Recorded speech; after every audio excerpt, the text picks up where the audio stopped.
مذاکرات کی اگر بات کروں وکیل ملک صاحب، تو خان صاحب نے مذاکراتی کمیٹی بھی بنا دی ہے، اسپیکر سے پی ٹی آئی کے وفد کی ملاقات بھی ہو گئی ہے، مذاکرات ہونے کی خبریں بھی آ رہی تھیں، جتنی تیزی سے یہ خبریں آئیں اتنی تیزی سے تردیدیں بھی آ رہی تھیں. تو سر یہ غلط خبریں تھیں یا پھر کسی نے مذاکرات کو سیبوٹاج کر دیا؟ دیکھیں پارس صاحبہ، مذاکرات سیبوٹاج نہیں ہوئے، اور میں سمجھتا ہوں کہ جب 10 مہینے سے ہم ایک بات کر رہے ہیں مذاکرات کی، اپوزیشن میں بھی کئی آوازیں مذاکرات کی آئیں. اسی طرح انہوں نے آئین تحفظ پاکستان موومنٹ بھی چلائی اور اچک زئی صاحب کو مینڈیٹ دیا اور پھر وہ مینڈیٹ لے لیا. اب یہاں پہ جب 10 مہینے سے متواتر طور پہ وزیر اعظم سمیت دیگر پارٹی رہنما بھی اور حکومت کے جتنے بھی اراکین ہیں وہ سب کہتے رہے کہ مذاکرات اچھی بات ہٹے نہیں. جب 10 مہینے سے ہم کہہ رہے ہیں تو 10 دن تو کم از کم ہمیں دیے جائیں اور اس کے ساتھ مذاکرات کی ڈیمانڈ کرتے ہیں اور ساتھ ایک تلوار لٹکاتے ہیں حکومت کے سر پہ اور کہتے ہیں کہ جی ہم سول نافرمانی کی طرف جائیں گے. اور پھر دیکھیں ہوا کیا، ایک ان کی پارٹی میں اپنے ہی لوگوں کی سٹیٹمنٹس اٹھا کے دیکھ لیں. بیرسٹر گوہر کہتے ہیں غیر مشروط ہونے چاہیے، عمر ایوب صاحب ایک اور بات کرتے ہیں، دیگر پارٹی لیڈران اور بات کرتے ہیں. غیر مشروط ہونے ہم یہ چاہتے ہیں کہ ہمیں کوئی نہ کوئی گارنٹی چاہیے اور غیر مشروط ہونے چاہیے. اس کے ساتھ گارنٹی ان کی کون دے گا کہ جو مذاکرات میں بات طے ہوگی اس کو منوہن تسلیم کیا جائے گا اور اس پہ عمل درآمد بھی کیا جائے گا. صاحب کی گارنٹی چاہیے آپ کو. انہوں نے دیکھا نہیں جب وہاں پہ ان کی پارٹی کے لیڈران کی حاضری ہوئی تو انہوں نے آگے سے کیا کہا؟ انہوں نے کہا سب گڈی گڈی ہے، یہ تو باہر تو ہنکی ڈوری چل رہا ہے، یہ تو سب اچھے کی رپورٹ ہے. یہ کم از کم اس طرح تو نہیں، یہ تو کوئی ہمیں تو بتائیں کہ کانفیڈنس بلڈنگ میجرز ٹھیک ہے، ہم انڈرسٹینڈ کرتے ہیں ہمارے پہ زیادہ ذمہ داری عائد ہے، زیادہ اونس ہے، لیکن یہ اپنی بات سے مکر گئے، پیچھے ہٹ گئے، پھر کون جواب دے؟ غیر مشروط کی جو آپ نے بات کی تو کیا یہ پی ٹی آئی اور حکومت دونوں کے لیے ہے یا صرف پاکستان تحریک انصاف کے لیے کہ ان کی طرف سے کوئی شرائط نہیں ہونی چاہیے؟ دیکھیں ہماری کوئی ایسا شرط نہیں ہے، لیکن 9 مئی پہ معافی مانگو، قوم کی شرط نہیں ہے، یہ قوم کی شرط ہے، یہ ہماری شرط. تو مذاکرات شروع ہو جائیں اور اگر جوڈیشل کمیشن پہ دونوں کا اتفاق رائے ہو جاتا ہے تو یہ معافی والی بات تو آگے نکل جائے گی. میرے خیال سے فارس صاحبہ یہ آئی تھنک ایک بڑی زبردست بات ہوگی کہ یہ لوگ اگر ان کی پارٹی کے تمام تر لوگ قوم سے معافی مانگے نا، ہم سے معافی. آپ نے قوم سے ریفرینڈم کرایا تھا کہ قوم نے کہا کہ یہ معافی مانگے. میں سمجھتا ہوں کہ یہ کسی ایک ادارے کا یا حکومت کا ایشو نہیں ہے، یہ قوم کا ایشو ہے 9 مئی کا، اور اس لیے ان کو 9 مئی پہ ریمورس، ندامت، شرمندگی کچھ نہ کچھ تو ظاہر کریں. سی سی ٹی وی کہتے تھے وہ اٹھا کے دکھا دیا. آپ اپنی شرط نہیں مانتے؟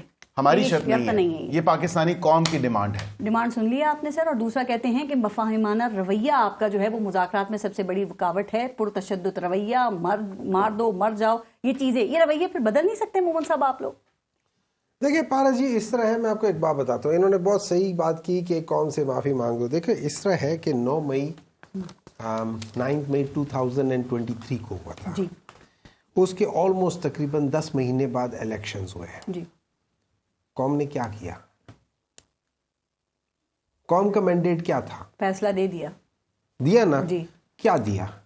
اگر قوم نے یہ سمجھتی قوم کے پاکستان تحریک انصاف نے یہ سب کچھ کیا ہے تو قوم کبھی ہمیں مینڈیٹ نہ دیتی. قوم کو پتا تھا کہ یہ پاکستان تحریک انصاف نے نہیں کیا. قوم کے دماغ میں، قوم کی نظروں میں یہ تھا کہ یاسمین راشد صاحبہ گاڑی کے اوپر بیٹھ کے کہہ رہی تھی اندر کوئی نہ جائے. آپ بھی شرائط نہ رکھیں نا. آپ مذاکرات سے پہلے کہتے ہیں کہ مینڈیٹ واپس کرو، آپ کہتے ہیں جوڈیشل کمیشن بناؤ، آپ کہتے ہیں لوگوں سیاسی قیدیوں کو چھوڑو. پارس جی، ہم لوگوں نے جو نیگوسیشنز کرنے یا جو پالے کرنے، اس میں ہم لوگوں نے کوئی حلوے کی ریسیپی تو نہیں ڈسکس کرنی نا. ہم نے چیزیں ڈسکس کرنی ہے کہ دیکھیں مذاکرات میں ڈسکس کرتے ہیں یہ چیزیں. آپ پہلے شرائط رکھ رہے ہیں، مذاکرات میں کیا کریں گے؟ شرائط نہیں ہے. ہم کیا کہہ رہے ہیں؟ ہم کہہ رہے ہیں کہ دیکھیں سمپل سی بات یہ ہے، ایک نمبر 1 ہم نے یہ کمیٹی بنائی ہے ڈسکشنز کے لیے. اس کے اندر جو 2 پہلو ہیں ان کے اوپر بات چیت سب سے پہلے ہونی چاہیے، ڈسکشن اس پہ ہونی چاہیے. ہم یہ نہیں کہہ رہے کہ جب تک یہ کرو گے نہیں ہم بات نہیں کریں گے. آپ نے ان کا کنسرن سنا؟ وہ کہتے ہیں کمیٹی آپ نے بنا دی ہے، جب کچھ طے ہوتا ہے خان صاحب سے اپروول کے لیے جاتے ہیں وہ ویٹو کر دیتے ہیں، انہیں گارنٹی چاہیے. میں بتاتا ہوں نا ویٹو کی بات کیا ہوئی تھی. بات یہ ہوئی تھی کہ جو پہلے جس الیکشنز کی بات کرتے یہ بات یہ ہوئی تھی کہ یہ لوگ چاہتے تھے کہ سپٹمبر کے اینڈ میں الیکشنز ہو، ہم چاہتے تھے مئی میں الیکشنز ہو. درمیان میں کئی جگہ آنا تھا، وہ تقریباً جولائی کی بات ہو رہی تھی. اینڈ میں کیا ہوا، انہوں نے کہا کہ جی ہم 25 یا 26 سپٹمبر کو کر لیں. تو عمران خان نے کہا کہ یار 8 اکتوبر کی بجائے تم 25 سپٹمبر کو کرتے ہو، اسے بہتر ہے 8 اکتوبر کو کرا لو. مطلب وائی 10 days before؟ یا تو آپ درمیان میں کہیں ملے آکے, تو that is why it is. اب دوسری بات, اب دوسری بات, صاحب پوائنٹ آف ویکنس پہ ہیں, نہیں تو آپ نہیں سمجھتے نہیں کہ نہیں ان کو نہیں پیچھے ہٹنا چاہیے. That is where they are wrong. Khan صاحب is the only one who is point of strength پر ہے. پاور آف دا پیپل, جو نظر آتی ہے, power of the people is more than the people in power. یہ آپ اصولی بات کر رہے ہیں. میں اصولی نہیں, یہی بات ہے. مجھے ایک بات بتائیں, اگر عمران خان کے پاس اسٹرینتھ نہ ہوتی, یہ لوگ اس کو کچا چبا جاتے ہیں. جیل میں کیوں ہے پھر وہ جیل میں تو سب کچھ وہ کر رہا ہے, جیل میں بیٹھ کے ان لوگوں کو نچا رہا ہے. باہر کیوں نہیں نکل آتے؟ وہ ویکنس پہ ہے نا. دیکھیں نہیں, وہ ویکنس نہیں ہے. دیکھیں یہاں پہ انفارچونیٹلی یہاں پہ ایک غلط چیز ہے, وہ پاور ان کے پاس ہے. مطلب آپ کسی غلط بندے کو پاور دے دینا, کسی غلط بندے کو پاور دے دو, تو پھر یہ سوال کریں کیا چیز by the change of heart now ایک دم کیوں موسم کیسے تبدیل ہو گیا؟ نہیں, it was not overnight. اس سے کچھ نہیں ہوتا. عمران خان نے کہا ہوا کہ جو مرضی کر لو. میں آپ کو بتاتا ہوں, بے شک فوجی ٹرائل ہو جائے, بالکل ہو جائے, بالکل ہو جائے. ہوگا کچھ نہیں, ہے کچھ نہیں بیچ میں, ہے کچھ نہیں بیچ میں. یہ بھی میں آپ کو بتا دوں. آپ شروع سے کہہ رہے ہیں کہ مقدمات بھی ایسے ہی ہیں, کچھ نہیں ہے, لیکن ابھی تک 14 ماہ سے وہ جیل بھگت رہے ہیں. مقدمات دیکھ لینا, ہر ایک مقدمے میں وہ بری ہو رہے ہیں, لیکن کیا کرتے ہیں آخری وقت میں دوبارہ کر لیتے ہیں. اچھا میری بات سن لیں, امپورٹنٹ چیز یہ ہے اس وقت ملک کے لیے, امپورٹنٹ چیز یہ کہ ہم اس چیز کو سیٹل کریں. بالکل بغیر عمران خان یا پاکستان تحریک انصاف کے یہ چیز سیٹل کبھی نہیں ہوگی. ایک اپرچونٹی ہے, اور اس میں سمپل سی چیز ہے. ایک ہے جو پولیٹیکل پریزنرز ہیں, پولیٹیکل پریزنر سب کو پتا ہے یہ پولیٹیکل پریزنر ہے. ہم یہ نہیں کہہ رہے ان پہ کیسز ختم کریں, ہم کہہ رہے ان کو رہا کریں. سر یہ ہو سکتا ہے آپ مذاکرات میں سیاسی لوگ بیٹھ کے اس پہ بات کرتے ہیں. میں یہی کہہ رہا نا, اس پہ بیٹھ کے بات کریں گے. مذاکرات کس چیز پہ کرنے ہیں؟ میں یہ نہیں کہہ رہا ہوں, ہم لوگ یہ نہیں کہہ رہے کہ ان کو آپ پہلے کریں گے تو ہم جائیں گے. خان صاحب ناراض کس بات پہ ہوئے 2 دن سے جو آپ کے لوگ ان سے ملنے جا رہے ہیں, پی ٹی آئی کے رہنما خان صاحب کیوں ناراض ہو رہے ہیں؟ میں اگر عمران خان کی جگہ ہوں, میں 10 دفعہ زیادہ اس سے ناراض ہوں گا.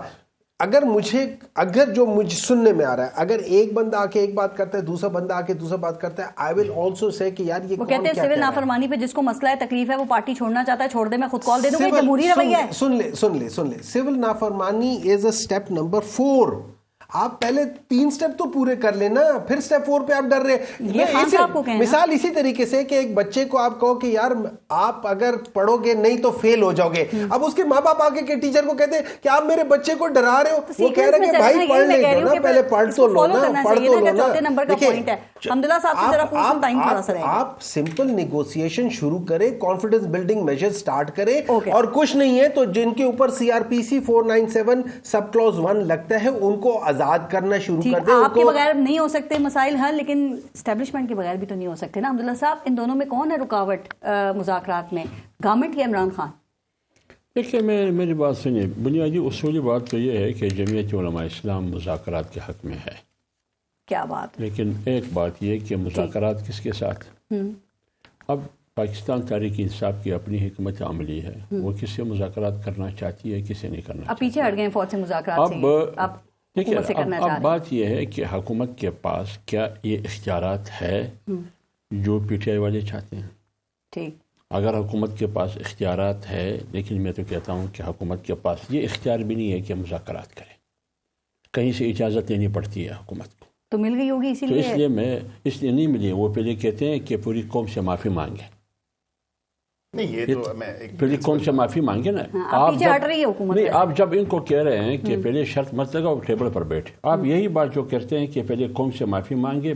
بے شک 9 مئی خطرناک دن تھا اور پاکستان کے لیے میں سیاہ دن تھا, اس میں کوئی دوسری رائے نہیں ہے. لیکن پہلے آپ ٹیبل پر بیٹھ کے ایک دوسرے بیٹھ کے مذاکرات کریں, اور مذاکرات کے نتیجے میں کیا راستہ نکل سکتی ہے. لیکن اگر میں ہوں, جمعیت علماء اسلام اس پوزیشن میں ہوں, تو جمعیت علماء اسلام تو مذاکرات اس بات پر کرتی ہے کہ الیکشن کب کرنا ہے.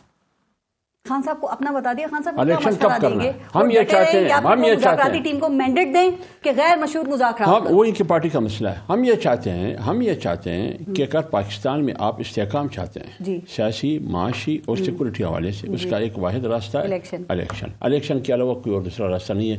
100 بار مذاکرات کرے, اس ملک میں استحکام بغیر الیکشن کے کوئی اور راستہ نہیں. سول نافرمانی کی بات جو خان صاحب کرے وہ ٹھیک ہے, وہ درست ہے, وہ ممکن ہے, چونکہ آپ کہتے ہیں عمران خان مقبول ترین لیڈر ہے, تو کیا مقبولیت کا مطلب یہ ہے. میں عرض کر لوں مولانا فضل الرحمان صاحب نے باقاعدہ سکر میں جلسہ عام میں پیغام دیا پی ٹی آئی کو، تحریک انصاف کو، کہ اگر پی ٹی آئی کے دوست مجھ سے احتجاج کے حوالے سے مشاورت لینا چاہے تو مشورہ دینا امانت ہے، میں اس امانت میں پوری دیانت کا خیال رکھوں گا، میں ضرور برادرانہ مشورہ ان کو دوں گا، اور یہ بھی مولانا صاحب نے کہا ہے کہ سیول نافرمانی کا اعلان نہیں ہونا چاہیے۔ تو یہ بنیادی طور پر ہماری پارٹی کا یہی۔ تو معاملات کس طرف جا رہے ہیں؟ اور جناب فیض حمید کا چارج شیٹ آ گئی ہے اور جلدی اب معاملہ کب تک کنکلیوڈ ہو جائے گا آپ کے خیال میں، اور کیا خان صاحب کے فوجی ٹرائل تک معاملات جا رہے ہیں؟ پھر دیکھیں، یہ تو نیکسس پہ ڈیپینڈ کرتا ہے کہ جو تمام تر چیزیں انویسٹیگیشن میں یا اس انکوائری میں انرتھ ہوں گی، اور جو نیکسس جو ہے اس کے جو تانے بانے فی الوقت تو بادی نظر میں تو نظر آ رہے ہیں کہ یہ وہیں سے جا کے مل رہے ہیں اور ان کا آپس میں گھٹ چھوٹ تھا۔ اگر وہ سبسٹینشیٹ کرتا ہے ایویڈنس، اور ایویڈنس اگر ایسا سامنے منظر عام پہ آتا ہے تو پھر بالکل قانون میں تو یہ پروویژن موجود ہے، اور 85 لوگوں کا مشروط اجازت بھی دے دی، ہمارا دور دور تک کوئی تعلق نہیں ہے نا محمد صاحب؟ یہی تو بات ہے۔ سمپل سی بات یہ ہے کہ اگر تو جنرل فیض کو کرتے، general Faiz as an independent کچھ نہیں کر سکتا، جنرل باجوہ، یہ سارا پورا ایک سسٹم ہوتا ہے۔ دیکھیں آرمی کے دوران میں جو چیزیں ہوئی تھی وہ، اچھا آرمی کے ریٹائرمنٹ کے بعد تو وہ تو بات ہی فرق ہو جاتی ہے، اور پلس وہ ہی مشکل وقت میں آپ نے ڈس اون کر رہے ہیں۔ نہیں، ہم ڈس اون نہیں کر رہے۔ عمران خان نے کہا ہے کہ general Faiz is an asset for the Pakistan, never said asset for Pakistan Tehreek Insaf, اور ہر وہ شخص جو اس پوزیشن پہ ہوتا ہے وہ واقعی ایسٹ ہوتا ہے۔ لیکن ایک بات یاد رکھے، اور وہ وزیر اعظم بنانے کی بھی خواہش تھی ان کو، D G I S I بھی برقرار رکھنا چاہتے تھے۔ نہیں، وہ ان کا پریروگیٹو ہے، وہ ان کا پریروگیٹو ہے، وہ پرائم منسٹر کا پریروگیٹو ہے، وہ کس کو بنانا چاہیے، دس از دا prerogative of a prime minister, تو آپ اس کو وہ کہہ نہیں سکتے۔ لیکن ہیونگ سیڈ دیٹ تھنگ، میں آپ کو ایک بات بتا دیتا ہوں، اگر یہ اس کے درمیان میں کچھ چیز نکالنے کی کوشش کرنا چاہتے ہیں، ضرور نکالنے کی کوشش کریں، ٹھیک ہے، کچھ نہیں۔ یہ بالکل اسی طریقے سے جیسے انہوں نے وہ عدت کیس کے اندر چیزیں نکالنے کی کوشش کی، یہ اسی طریقے سے چیزیں، یہ بالکل اسی طریقے سے جیسے ان لوگوں نے ان کے ساتھ وہ ڈیل کیا تھا، ان کو کہا تھا کہ ہم یہ کر دیں گے۔ یہ بیسیکلی ان کا پورا جو گورنمنٹ ہے نا، یہ جھوٹ کے اوپر قائم ہے، یہ پورا جھوٹ، نہ مینڈیٹ بھی جھوٹ ہے ان کے پاس، نہ یہ جو باقی چیزیں بتاتے ہیں وہ بھی جھوٹ ہے، ہر چیز جھوٹ پر چل رہی ہے۔ حمزہ صاحب، حیران کن طور پہ مولانا فضل الرحمان صاحب نے بھی کہا ہے کہ جنرل فیض حمید کا معاملہ جو ہے وہ ادارے کا انٹرنل ایشو ہے۔ یاد ہے ماضی میں پی ڈی ایم کی تمام جماعتیں جنرل فیض پہ یہی الزام لگایا کرتی تھی، اب مولانا صاحب بھی کہہ رہے ہیں کہ اندرونی معاملہ۔ دیکھیں میں وہ تو مولانا صاحب نے جو موقف اپنایا بالکل صحیح ہے، مولانا صاحب نے وہی موقف ہماری پارٹی کا بھی ہے، لیکن یہ بات یہاں تک بھی درست ہے کہ جنرل فیض انڈیویجلی حیثیت میں یہ سب کچھ نہیں کر رہا تھا، اچھا انفرادی حیثیت میں اکیلا کوئی بھی ادارے کا سربراہ جس یونٹ کا بھی ہوا، تو یہ کیوں نہیں مطالبہ کرتے کہ جناب باجوہ کا بھی احتساب ہونا تو چاہیے؟ یہ کر لینا، مطالبہ کرے اگر اس میں کوئی ہمت۔ آپ کرتے ہیں؟ آپ تو کرتے ہیں؟ نہیں، لڑائی تو میرا نہیں ہے، میری لڑائی تو ختم ہو گئی، جنرل باجوہ بھی چلا گیا، جنرل فیض بھی چلا گیا، اب کس کے ساتھ لڑائی ہے وہ تو ہم جانے، اور جس کے ساتھ ہماری لڑائی ہے وہ جانے والوں کے ساتھ یا جانے کے ساتھ لڑائی ختم نہیں، جانے والوں کے ساتھ اگر محاسبہ کرنا ہے تو پھر میں یہ کہتا ہوں کہ ایک شخص نہیں ہے، پھر کیا وہ شخص اکیلا وہ سب کچھ کرتا رہا یا کوئی اور بھی ساتھ تھا، یا ان کے احکامات کو فالو کرتے وہ کرتا رہا؟ اس سے ماضی میں بھی مشرف نے آئین 2 دفعہ توڑا، ہائی کورٹ نے سزا دی یا نہیں دی، اس پر کیوں عمل نہیں ہوتا رہا؟ اس پر کیوں عمل نہیں ہوتا رہا؟ سب سے پہلے ان کو پاگل شخص کس نے قرار دیا؟